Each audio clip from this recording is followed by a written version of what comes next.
True. And we went through that a little bit until I had to go speak to the church.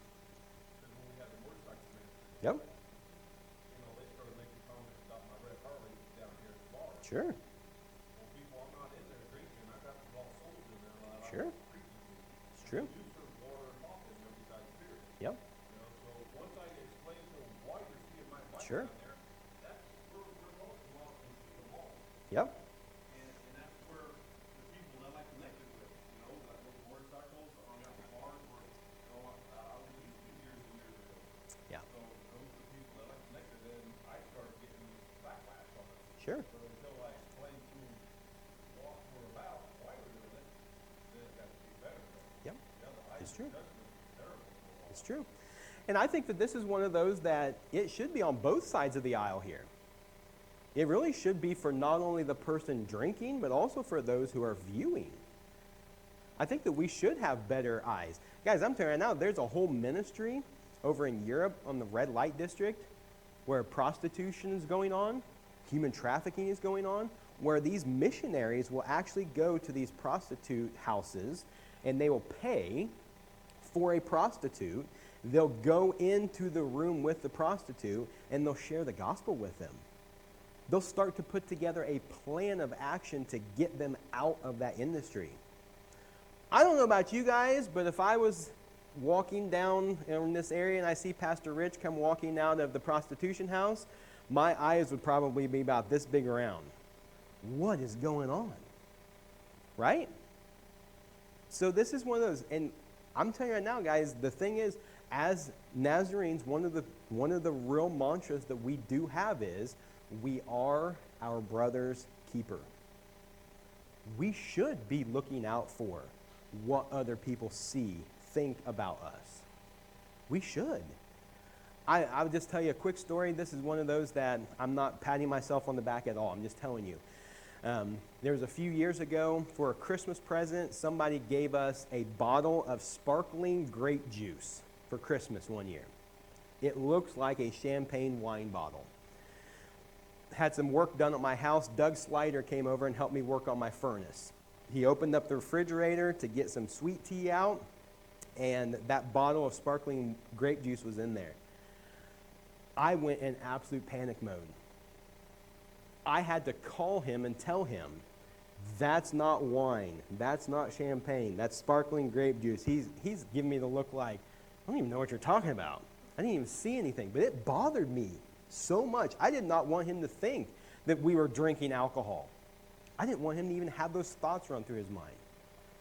That was the Holy Spirit was poking on me saying, listen, dude, you're claiming to be this and you're doing this.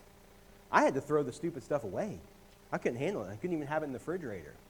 It bothered me that much. I couldn't even do it. Just drink it in one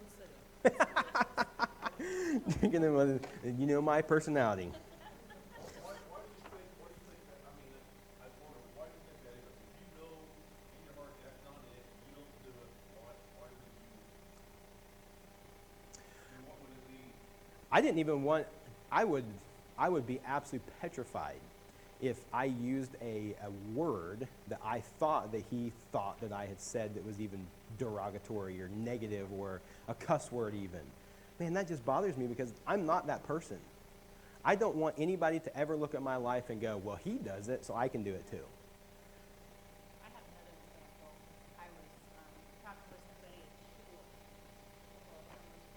We were, and she's a believer, but she's and we were talking about dreams. Somebody she's a vet, and she shared with me an issue and asked me for prayer. And it wasn't an hour later. I was home and she called me. I was on the phone with her. She was like, "Doctor," and I was like, "Oh, I'm really not thinking that way." But she felt like it could have been she was gossip, and she didn't want me to think that she Sure. was gossip. Yeah. And the same thing's happened to me before. I have to really watch myself because sometimes I'll overshare even about myself. Sure. And I don't want it to sound like gossip. I want it to be sincere and I care and I want to ask for prayer. But there's a line where it becomes weak.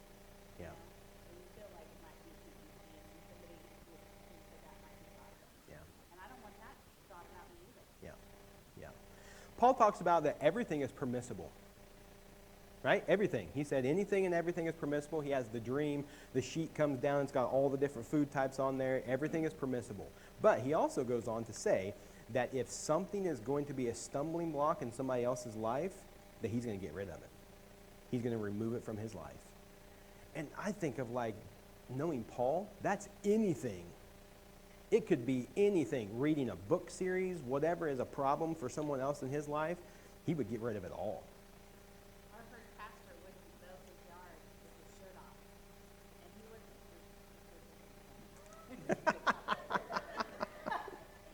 He just wouldn't mow his yard with his shirt off because he thought it was inappropriate. He didn't want to look inappropriate by his neighbors that weren't believers. Yeah. He said, "I just don't want to give that. I don't want to do that." Yeah. It is. Yeah. Sure it is.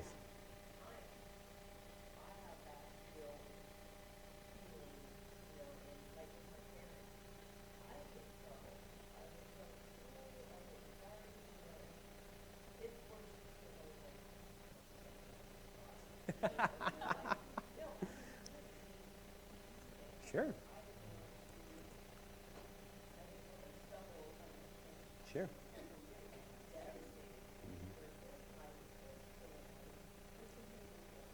Yeah.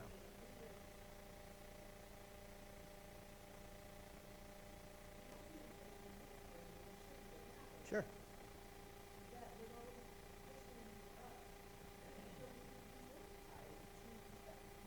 Sure. Yeah.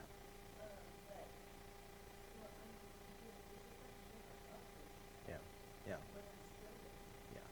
And I still got a little bit of it, because that's why I'm asking, because I'm to the point, if I know it's not perfectly used, I don't care. I mean, if that's what you're gonna think, then, I mean, I know God knows that's not what you're thinking of it. And that's, and if it gets to be a problem you think it, you're gonna ask me, then I'll tell you about it. But I'm not gonna be worried about taking it out of the refrigerator. Now, because to me, some of this is what's going on a little bit now, and it gets me cranked up because, okay, that statue bothers you, we're gonna tear it down. I mean, that's Right. what's going on now. We're taking down statues, we're doing this, Sure. we're doing that, because, oh, it's a stumbling block to you, but you don't even understand, what that statue and all that stuff is about.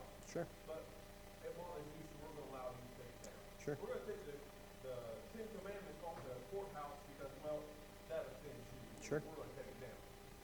That creates me up and, Yeah. I'll probably get Yeah. loud enough when I get bothered like that because it Sure. takes me up and angry. Yep. Yep.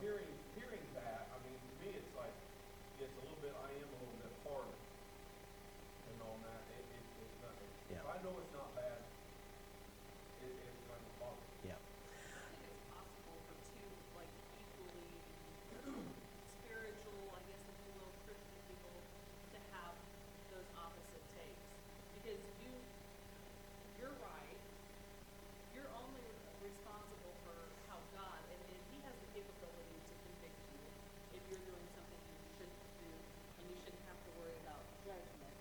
And He's right because, and especially because I was that way when I had the youth group at Benson, I had to think about, okay, if these kids see me, like, because I'd have people, oh, well, come with us, I had a friend that played in the band this kind of far, and he wanted me to come, and I was going to go, I really was.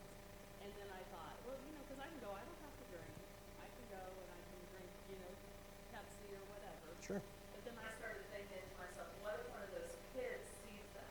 Like, what if one of my kids sees me go in there, but it's not, I mean, I don't think I would have been wrong if I come up with Sure. a different choice. It's just kind of like where your own personal So conviction. why not share with them and say, when you, cause like when I drive the bus, I always, hey, you guys have a good weekend, and they'll go, hey, how was your day? I talk to them, well, why not just be flat honest with them?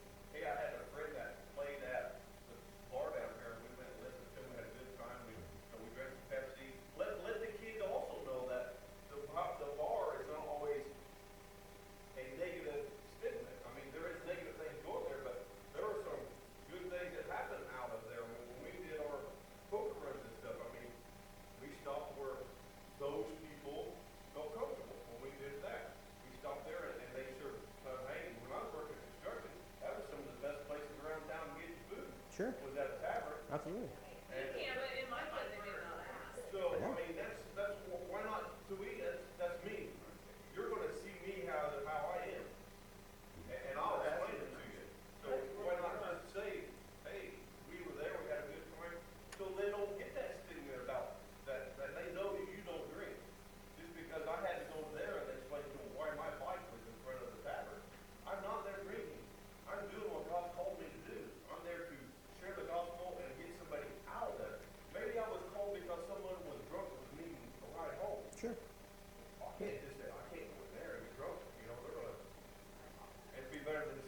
I think here's the thing that I would throw to, because we really do need to move on. But as a holiness denomination, holiness means set apart.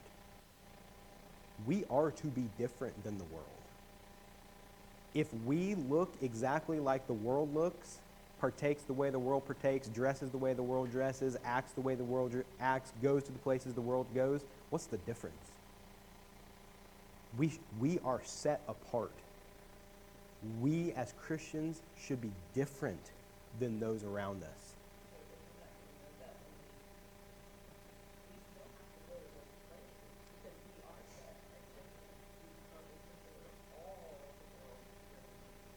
Where would Jesus have gone? Where would Jesus have gone? He would have gone to the bars. He would have gone to the strip club. He would have gone to all those places like that. Absolutely, 100%.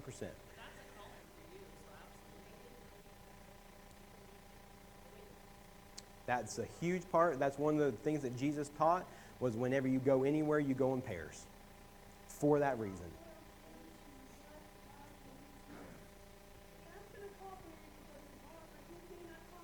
Mm-hmm.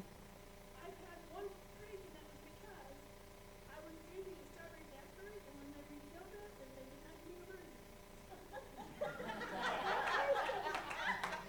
One case that I knew there was something wrong. I can imagine this. It'd be great.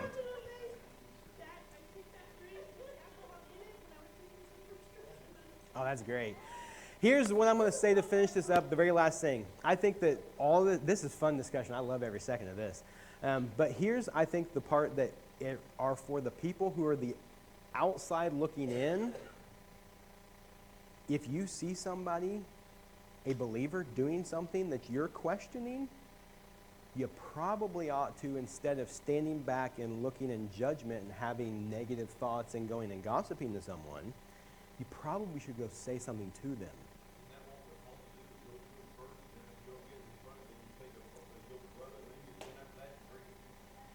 That's my point. And so if